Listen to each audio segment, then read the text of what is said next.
नमस्कार, superfast India express news देख रहे हैं आप और मैं हूं आपके साथ सलोनी राणा। आप देख रहे हैं हमारा खास कार्यक्रम बाढ़ पीड़ितों से मजाक। जी हां, बाढ़ पीड़ितों से मजाक किया जा रहा है।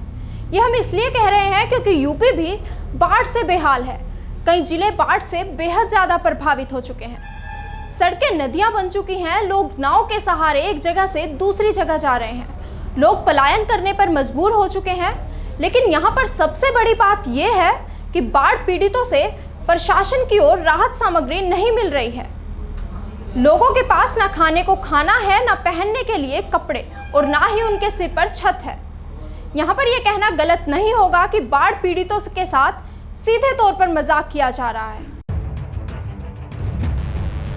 बाढ़ की चपेट में कन्नौज। पानी से चारों तरफ मचा हाहाकार। न खाना, न कपड़े, न सिर छिपाने को घर। जानलेवा पानी में बह रही जिंदगियां। ये तस्वीरें कन्नौज में आई जल प्रलय को बताने के लिए काफी हैं। बाढ़ का पानी मनमानी करते हुए जहां भी घुस रहा है तबाही ला रहा है। ये तस्वीरें सारी कहानी खुद ही बयां कर रही है। ये हाल हुआ है भारी बारिश के बाद। योगी सरकार ने बाढ़ पीड़ितों को हर संभव राहत पहुंचाने के लिए बाढ़ ग्रस्त इलाकों के अधिकारियों को सख्त निर्देश दिए हैं। लेकिन बावजूद जमीन पर अधिकारी राहत के नाम पर बाढ़ पीड़ितों के साथ भद्दा मजाक कर रहे हैं। ताजा मामला कन्नौज जिले में देखने को मिला। यहां बाढ़ पीड़ितों ने आरोप लगाया कि स्थानीय लेखपाल ने अपने चेहतों के नाम लिस्ट में शामिल कर उनको डीएम के हाथों राहत सामग्री बंटवा दी। जो सच में बाढ़ पीड़ित थे उन्हें अधिकांश राहत से वंचित रख दिया गया। 70 साल की उम्र, हाथ में लाठी का सहारा लेकर बाढ़ से बचने के लिए खुले आसमान के नीचे सड़क किनारे लिफाफे छाए रह रहे राधेश्याम को उम्मीद थी कि अधिकारी आएंगे और उनकी मुसीबत को देखकर मदद करेंगे। अधिकारी आए भी, लोगों को राशन भी बांटा, लेकिन बुजुर्ग बाढ़ पीड़ित राधेश्याम को कुछ भी नहीं मिला। इतना ही नहीं, वहाँ कई ऐसे बाढ़ पीड़ित थे जो सिर्फ आसरा लगाए बैठे थे कि कब राशन आएगा और उन्हें दिया जाएगा। लेकिन राशन आया भी और राशन कोई और ही ले गया। बाढ़ पीड़ितों ने लेखपाल राम सजीवन पर आरोप लगाते हुए कहा कि उन्होंने कई बार कहा जांच कर लें। उनका घर बाढ़ में डूब गया, लेकिन लेखपाल ने उनकी एक न सुनी। लेखपाल ने डीएम को गुमराह कर पक्के मकान में रहने वालों को राहत सामग्री बंटवा दी।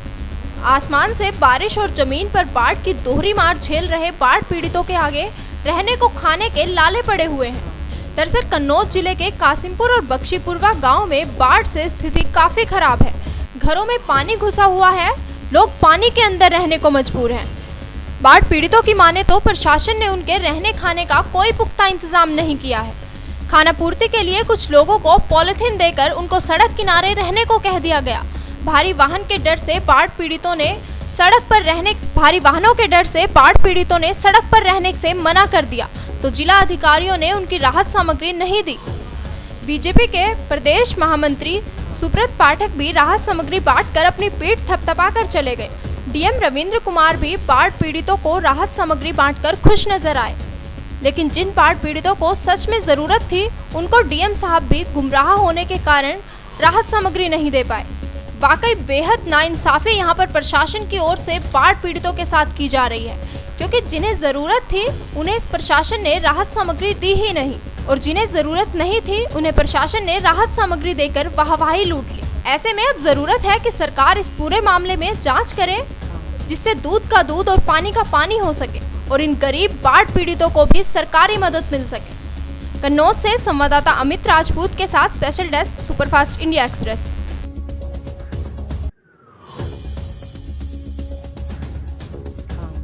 तो स्पेशल रिपोर्ट बाढ़ पीड़ितों से मजाक में आपने देखा कि किस तरह प्रशासन ने भद्दा मजाक किया और उन्हें राहत सामग्री से वंचित रखा गया। फिलहाल आज की स्पेशल रिपोर्ट में इतना ही, लेकिन देश और दुनिया की तमाम ताज़ा तरीन खबरों के लिए आप बने रहिए हमारे साथ और देखते रहिए स्पेशल रिपोर्ट। तब तक के लिए नमस्कार।